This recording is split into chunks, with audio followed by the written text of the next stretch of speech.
Hello guys, আসসালামু আলাইকুম। সবাই কেমন আছেন? আশা করি অনেক ভালো আছেন। তো যেখান থেকে আমার এই ভিডিওটা দেখতেছেন সবাইকে অসংখ্য ধন্যবাদ।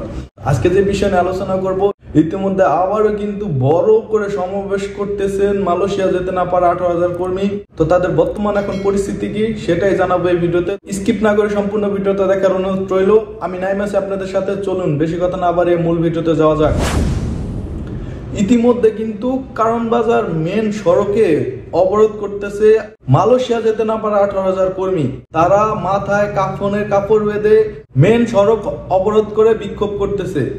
এর আগে যে সমাবেশটা করছে সেই সমাবেশে কিন্তু কোনো ধরনের ফলাফল পায় নাই বিদায় আজকে রাস্তা অবরোধ করে বিক্ষোভ করতেছে।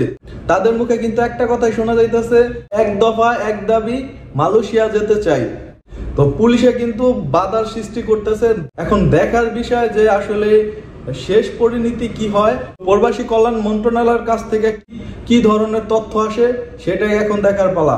তো পরবর্তীতে আবার একটা আপডেট দেওয়ার চেষ্টা করব যে তাদের রেজাল্ট কি এবং কি তারা কি ফলাফল পেলো এবং কবে মালয়েশিয়া যেতে পারবে। যেই ভাইয়েরা এখনো একত্রিত হন নাই তাদের সাথে যোগ দিন, সুশৃঙ্খলভাবে মানববন্ধন করুন যাতে দেশের কোনো ক্ষতি না হয় সেদিকে খেয়াল রাখবেন। বুধবার সকাল 9টা থেকে কারণ বাজারের সড়ক অবরোধ করতেছে। এখনো কিন্তু তারা সড়কেই আছেন। তাদের সাথে বৈঠক করার জন্য কিন্তু ইতিমধ্যে বসার চেষ্টা করতেছেন। তো দেখার বিষয় পরবর্তীতে কি হয়। তো আজকের ভিডিওটা এই পর্যন্তই। আবারও নতুন ভিডিও নিয়ে আপনাদের মাঝে হাজির হব। তো এ পর্যন্ত সবাই ভালো থাকবেন, সুস্থ থাকবেন। আল্লাহ হাফেজ।